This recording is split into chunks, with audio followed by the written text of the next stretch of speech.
The Ultimate Fighting Capper is back for another week of predictions and locks for your head top. You know what I'm saying here? Shout out my British UK brothers watching this.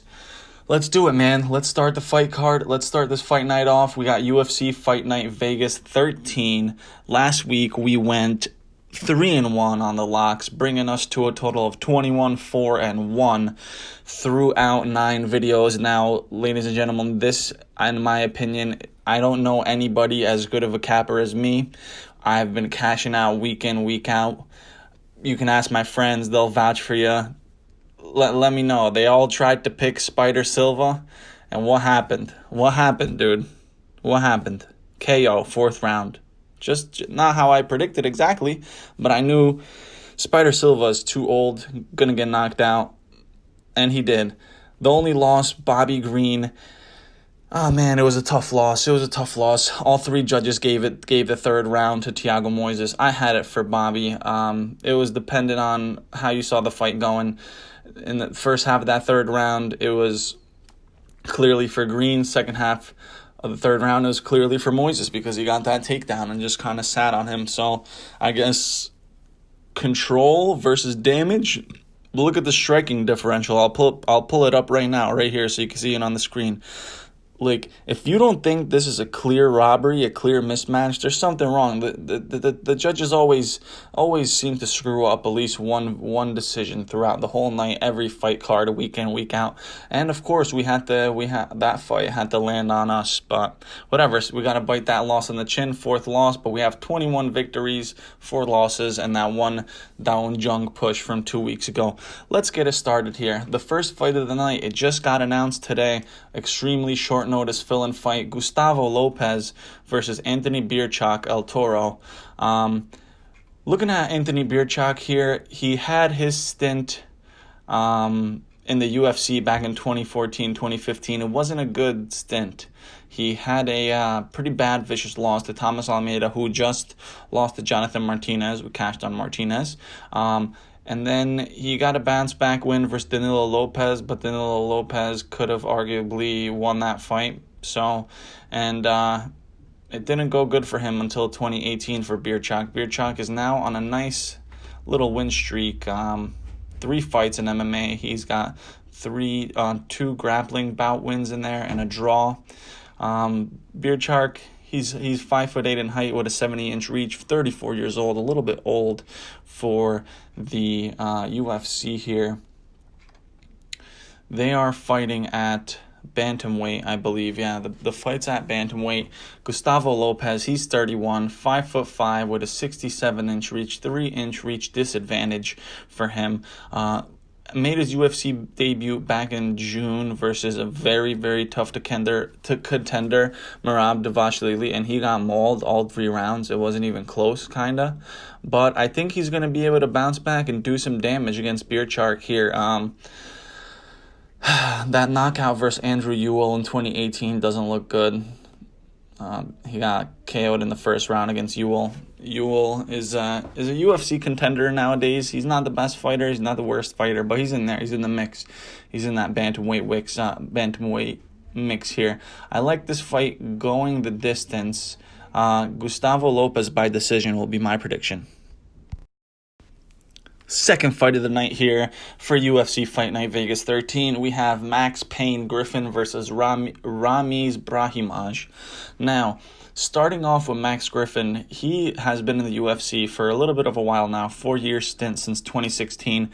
Couple bad losses to decent contenders, or not even contenders, just legends or contenders and just overall great fighters in the UFC. Lost to Alex Oliveira, Alex Moreno, Thiago Alves, Curtis Millender, that's a questionable name, Ulisky dos Santos, another big name, Colby Covington, another big name. Two honorable wins versus Mike Perry and Eric Montano. That Zalem Imaidev victory doesn't really mean much because Imaidev is no longer with the organization anymore and got bitch slapped by my boy Michel Pereira. for 3 rounds. That was a crazy fight. If you haven't watched it, if you haven't watched a fighter get disrespected, watch that fight. Michel Pereira versus Zelim Imaev, which happened not too long ago. But anyways, here, Max Payne Griffin, 34 years of age, 5'11" with a 67-inch reach. This is his do or die fight for the UFC. He loses, he's out. He's a really pressure fighter, likes coming at you with the heavy hands, doesn't really throw a lot of kicks, doesn't really throw anything crazy. He just kind of, like his nickname says, he likes to bring the pain, he likes to bring the fight to you. Ramiz Brahimaj, on the other hand, we have him at a 5'10" with a 73-inch reach, 3-inch reach disadvantage for Brahimaj, but I don't think it's going to make too much of a difference. Was fighting in LFA for a while, for 3 years, had some losses, had some wins there. He's gonna look to take this fight to the ground. He's strong, very good Brazilian Jiu-Jitsu fighter, very good grappler. He's gonna look to take the fight to the ground, like I said, and I believe he's gonna be able to take down Max Griffin for all 3 rounds and then bang out a decision or maybe a submission win. So I like Ramiz Brahimaj by either decision or submission. I'd be loving these double chance bets that FanDuel has been putting out. I'm gonna be doing a lot of them in our locks moving on so we get better odds, because some of the odds I've been giving out are a little bit heavy, but if you parlay them, they're nice. So if you parlay the nicer odds, you'll get even better odds. So let's do it. Ramiz Brahimaj by either decision or submission. Here we go. Third fight of the night here coming up. We have Darren the Damage Elkins versus Eduardo Garagorri. We're going to start off with Garagorri here. 31 years of age with a 70-inch reach and standing at about 5'9". He's fighting out of Uruguay.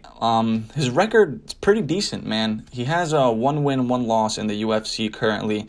Tough loss to Ricardo Ramos, but we all know Ricardo Ramos is a dog, man. That guy can bang.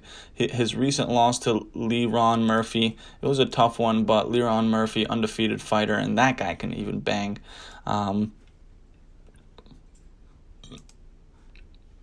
Sorry for the late pause there.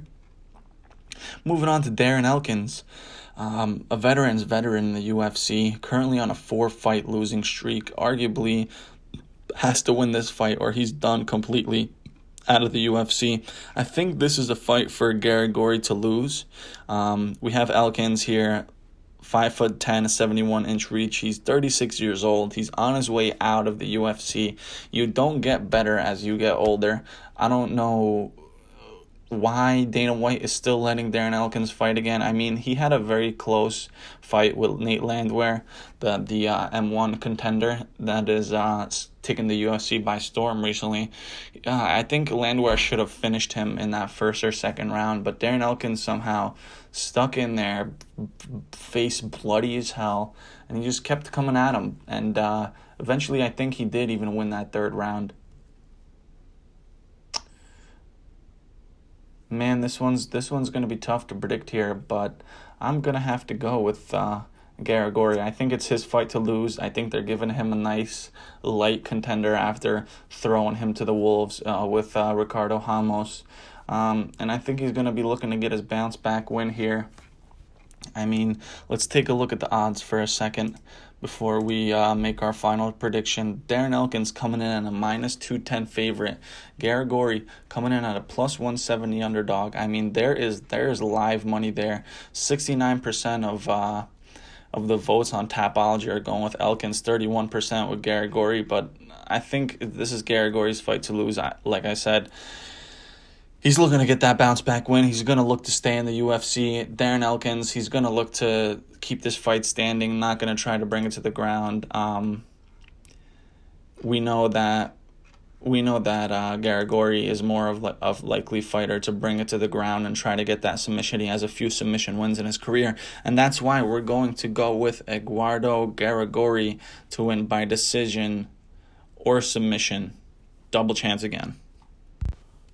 Fourth fight of the night here, we have Marcos Rogerio de Lima versus Alexander Romanov.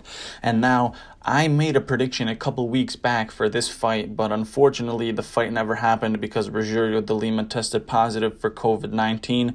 Romanov got the replacement, whom was Roque Martinez. Roque Martinez got absolutely mauled in that fight. It was just not even close.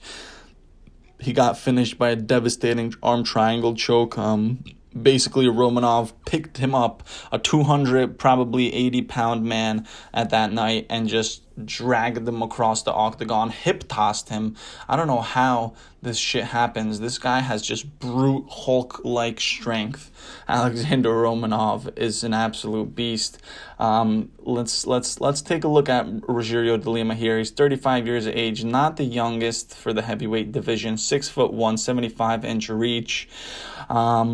All of his losses in the UFC, he has 4 of them, and they're all by submission, which is just foreshadowing for what's going to happen Saturday night when he versus his probably toughest test to date, which is Alexander Romanov.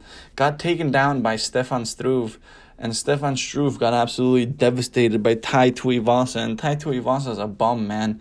I'm not gonna lie, he doesn't have the best striking. He has one-punch knockout power, that's about it, but that's all you need in the heavyweight division. But yeah, Stefan Struve didn't look good against him. That loss looks worse and worse as it goes on. A win versus Ben Sassoli. Ben Sassoli is not really... Yeah, he shouldn't be fighting in the UFC. Probably will never fight again in the UFC after that fight versus Rogerio de Lima. But Romanov, on the other hand, is just going to devastate him, dude. This guy, if you haven't watched any of his fights, please watch the Roque Martinez fight. It's not even close, man. He hip tosses him, sits on him, and throws those King Kong hammer fists that everyone's talking about. Everyone loves it. Romanov, 29 years of age, 6'2", with a 75-inch reach. There's no reach disadvantage for any guy here. Yeah, I'm looking forward to the weigh-ins because he looks better and better at every weigh-in that I've seen, every fight that I've seen, and I've watched a couple of his fights. This guy should be a mortal lock. He should be in everyone's parlays this weekend. It shouldn't even be a test. You shouldn't put any money unless you want to lose on Rogerio de Lima.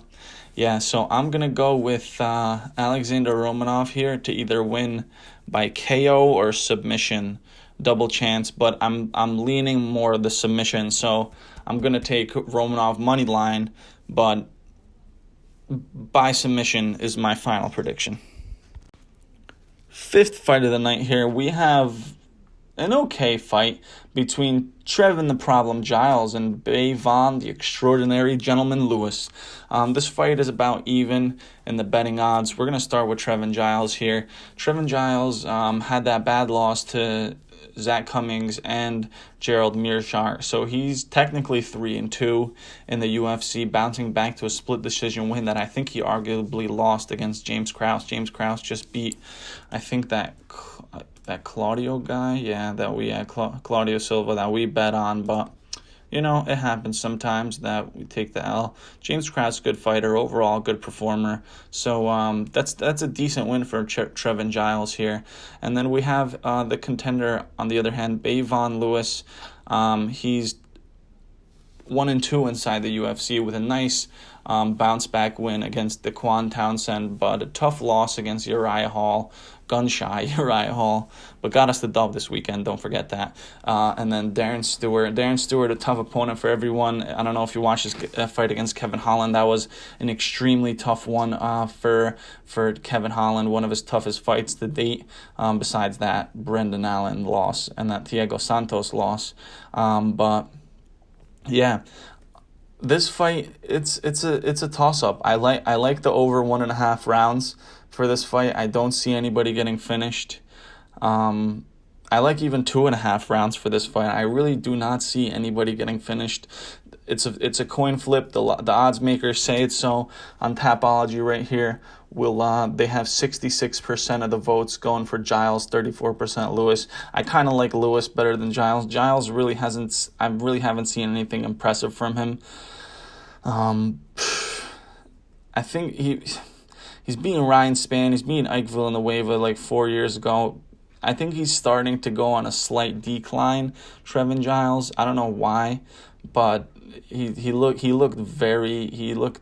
not that impressive against Mearshart. I actually picked him to win against Mearshart. Ended up getting finished in the third round by guillotine choke. Bavon Lewis, he's 6'3" with a 79-inch reach. He's taller than Giles, has a 5-inch reach, and coming weigh-in day, I think he's gonna look the better fighter. He's gonna look more in shape than Trevin Giles. I mean, I just can't see myself betting on Trevin Giles ever again. So this is why I'm going to take Bavon Lewis by decision. Sixth fight of the night here, we have Giga, the Ninja Chikadze versus Jamie, the Afro Samurai Simmons. Great nickname, not that great of a fighter. We're going to start off with Jamie Simmons now that I started talking shit about him right off the rip. He's on a 3-fight win streak in the MMA. Hasn't really fought any great opponents at all. His one good opponent that he fought, Jake Childers, back in 2019. He lost by a knee in the first round, really like 13 seconds into the fight. So I don't know. Do with that what you want. He just signed a 4-fight contract in the UFC. I do not know what Dana White sees in him besides like a good personality. Giga Chikadze is on an absolute tear recently. Since his first loss in the Contender Series, he's bounced back and is now on a 6-fight win streak with his most recent performance against Omar Morales last month, which was an absolute class of a fight. Really showed his counter striking, really showed his boxing ability, his quick strikes on the feet. This guy, Jamie Simmons, hangs his hands very low, has that one-punch knockout power, doesn't have great cardio, is going to try to bring the fight to Chikadze, which is just right in Chikadze's ballpark. The odds makers see it as like minus 470, minus 500 for the Georgian fighter. I agree. It should be around those odds. This is going to be a blowout. I'm not going to bet it because the odds are just way too crazy and there's no point for me to place money on a guy that's minus 470 and it can potentially get knocked down in the first round, because Jamie Simmons does have the knockout power, but I do not think he's going to be able to finish the Georgian 32-year-old man standing at 6 feet with a 74-inch reach. So we're going to go with Giga Chikadze by decision again. Seventh fight of the night, we have Claudia Gadelha versus Xiaonan Yan, which is a crazy name to pronounce, but this girl's an absolute beast, man. We're going to start off with Claudia Gadelha here, 31 years of age, 5'4" with a 63.5-inch reach. On a 2-fight winning streak. In my opinion, she should be on a 1-fight losing streak because Angela Hill 100% won that fight against her. It wasn't even close. I don't know why Angela Hill lost by split decision. But yeah, I think that Claudia Gadelha is on a slight decline here, and it's just unfortunate because she was a good fighter. She was doing her best. Had some decent wins coming up versus Carla Esparza, Karolina Kowalkiewicz, but then she had those losses to Andrade and Nina Asarov. Looking at her opponent here, we're going to just nickname her Yan. Yan here, 31 years of age, 5'5" with a 63-inch reach, one inch taller than Claudia Gadelha, and has a half-inch reach advantage, but that's nothing. This girl has insane hands, insane cardio, insane work rate. If you want to watch her fight against Angela Hill, now that's devastation. Claudia Gadelha barely slipped by Angela Hill. In my opinion, did not slip by Angela Hill. The referees completely got that wrong, along with a number of various amounts of fights for that fight night. If you want to look back at it, I believe it was fight night, Overeem Harris. So go ahead and watch that whole fight night back, because there was a lot of wrong judge decisions that should have been overturned, and Dana White was even pissed about it that night. So, but we have a decent matchup here. This fight's going over 2.5 rounds. If anything, Gadea will get knocked out. She's been looking to go to her striking recently, not her grappling. I think grappling is more of Gadea's straw suit. And if she tries to stand and bang with Yan here, she's going to get fucked up, man. It's going to be bad. I have Xiaonan Yan by decision here. Bang. The 8th fight of the night and the second fight on the main card, we have Ian the Hurricane Heinisch versus All In Brendan Allen here. This is the capper. This is the ultimate fighting cappers fight of the night here. This has fireworks. This has explosives. This has amazing filled cardio machine guys that both are amazing in their own aspects. We're going to start with the Hurricane Ian Heinisch here, 32 years of age, 5'11", with a 72-inch reach. This guy is a beast, man. We saw him knock out Mearshart after his 2 fight losing streak versus Bronson and Akhmedov. That Akhmedov loss looks worse and worse, given that Akhmedov just lost to one of the worst fighters in the division, I think, at the moment, Chris Weidman. Maybe not a couple years ago, but nowadays Weidman is washed up bum, shouldn't be fighting in the UFC, and we'll bet against him next fight, and we will probably cash out big. But that's another conversation to have on another day. He got that nice bounce back win, Heinisch versus Gerald Mearshart, and the win doesn't look that good anymore because Gerald Mearshart just got cleaned with one punch by my guy Khamzat Chimaev, which we did cash out on again the last fight night that we were betting on. And his opponent here, my guy Brendan Allen, an absolute fucking savage. This guy is on a tear through the division. He is on a 7-fight win streak, beating some incredible names like Kevin Holland, Tom Breese, and Kyle Daukaus as his 3 most recent opponents. He's been kind of thrown into the ringer here. He's 24 years of age, 6'2" with a 77-inch reach. He's a little bit taller than Heinisch by 3 inches. He's got a bigger reach, but this guy is going to look to take the fight to the mat. He's going to look to smother Heinisch with everything he has. I don't think Heinisch is going to have the takedown defense or the stamina to keep up with the Brendan Allen style of fight. This guy's a dog. He has crazy finishes. He finished even fucking Kevin Holland in the second round with a rear naked choke after getting pieced up. This guy has a chin. He has it all. The line makers have this one wrong. They have this fight here at near even odds. I think Brendan Allen is a lights out fighter. I'm gonna take him as one of my locks here. Yeah, Brendan Allen, he's going to go all the way. I think he might even get the finish submission win versus Ian Heinisch. So yeah, if you're betting, bet Brendan Allen to win, double chance by submission or decision. 9th fight of the night here, we have Raoni Barcelos versus Khalid Taha. What do we have here? We have a bantamweight matchup with a guy that is a cardio machine, an absolute dog, an absolute crazy fighter in Raoni Barcelos.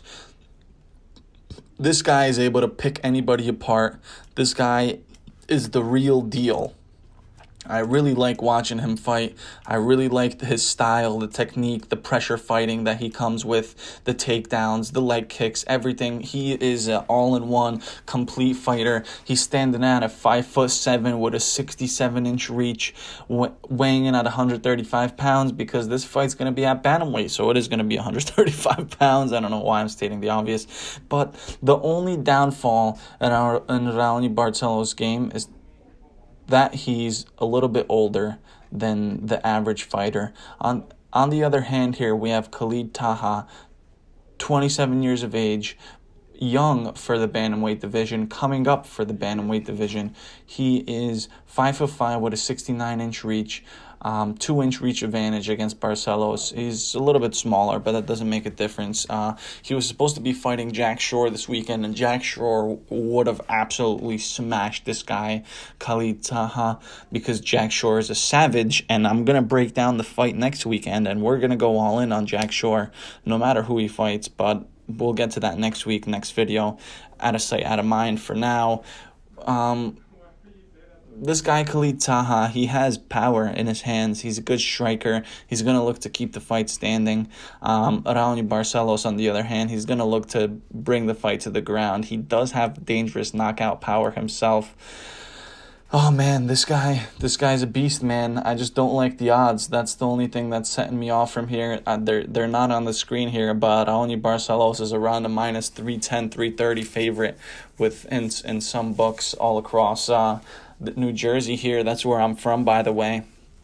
I don't know if you guys could tell my accent, but yeah. So we're gonna go with Raoni Barcelos here. I like him, even though he's a little bit older for the division. He still has time to make a title run if he just starts getting more active and starts fighting more and not just once or twice a year. So easy one here, I think. Raoni Barcelos by decision. Co-main event time, ladies and gentlemen. Andre the Pitbull Arlovsky versus the Bulldozer Tanner Boser. Tanner the Bulldozer Boser, baby. The Canadian Freak versus the Russian Old Man. Let's start off with Arlovsky here. 41 years of age. That should just about tell you how I'm gonna lean for this prediction. The odds makers are giving us a gift, a little layup, with minus 260 for Tanner Boser. Andre Arlovsky had a really bad stint in 2018 to 2019 where he pretty much lost all four of his fights in those 2 years before bouncing back versus Ben Rothwell, then continually getting knocked out by Jairzinho Rozenstruik bad. He got cleaned bad, and Tanner is going to clean him again, dude. I'm going to go with Tanner Boser by KO. This guy is absolutely insane. Thought he was going to lose against Felipe Lins. Ended up killing him, absolutely knocking him out cold. Then another knockout against Rafael Pessoa, and Rafael Pessoa was a dangerous man. That guy was about 2 times the size of Tanner Boser, and he took him down like fucking Paul Bunyan taking down a tree, dude. It was insane. It was one of the craziest things I've ever seen. This guy has dynamite in his fucking hands, and Arlovsky has a glass jaw. I do not know how this is going to go. No. Let me rephrase that. I do not know how this is going to go for Andre Arlovsky after he loses to Tanner Boser. Man, there's nothing much to say about this fight. If you haven't watched any of Tanner Boser's last 2 fights, please watch it. Absolute devastating knockout power. They fought the same opponent, Felipe Lins. Andre Arlovsky barely squeezed by Felipe Lins. He just kept on jabbing him, running in a circle, jab, circle, jab, circle. Didn't really want to face Felipe Lins because Felipe Lins has knockout power too. But Tanner Boser just proved to us that he is a contender for the heavyweight division.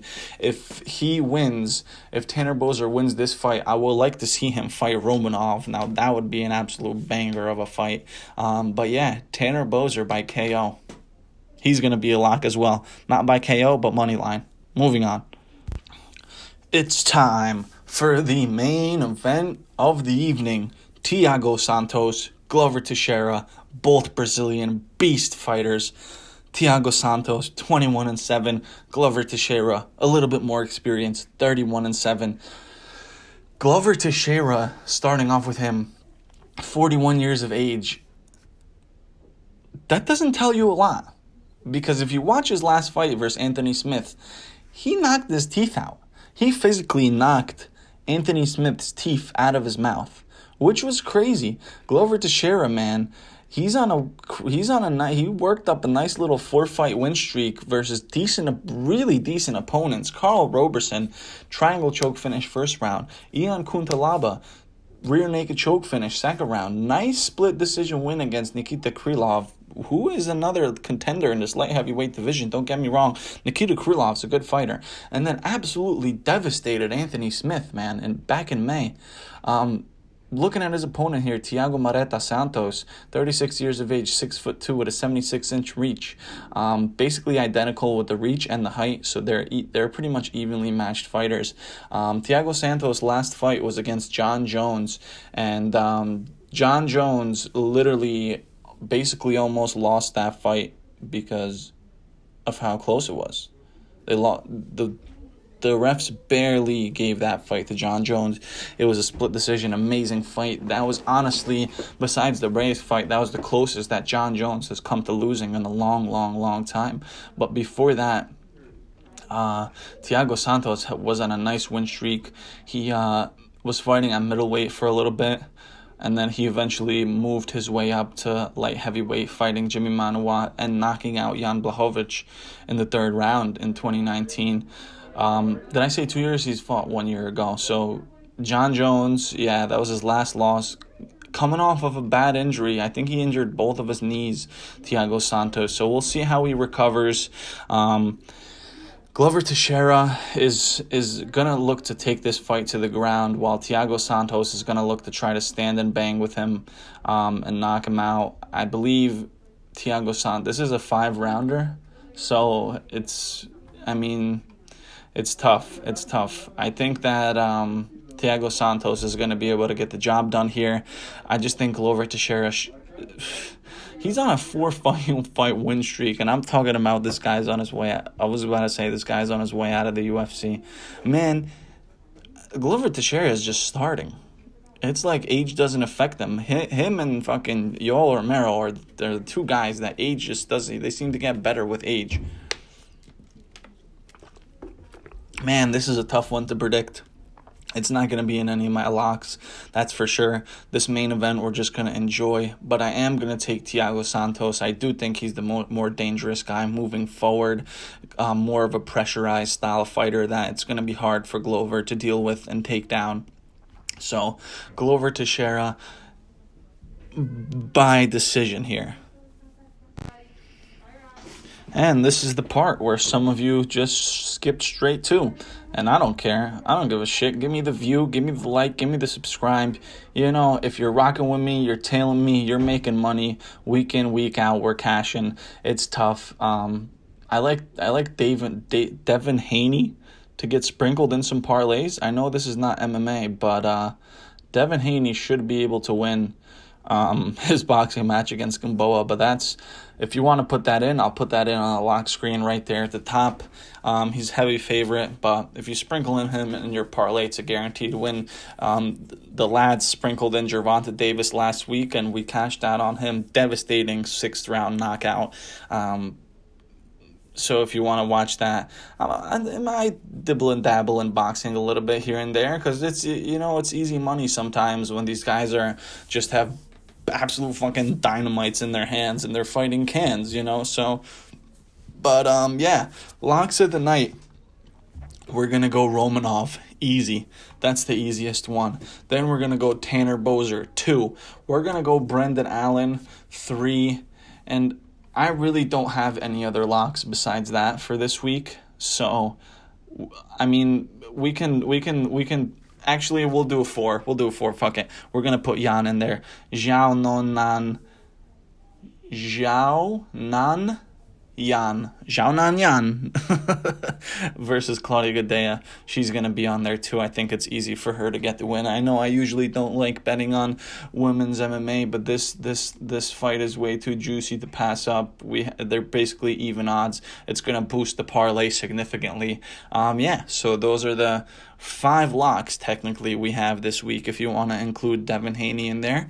And let's get it on, baby.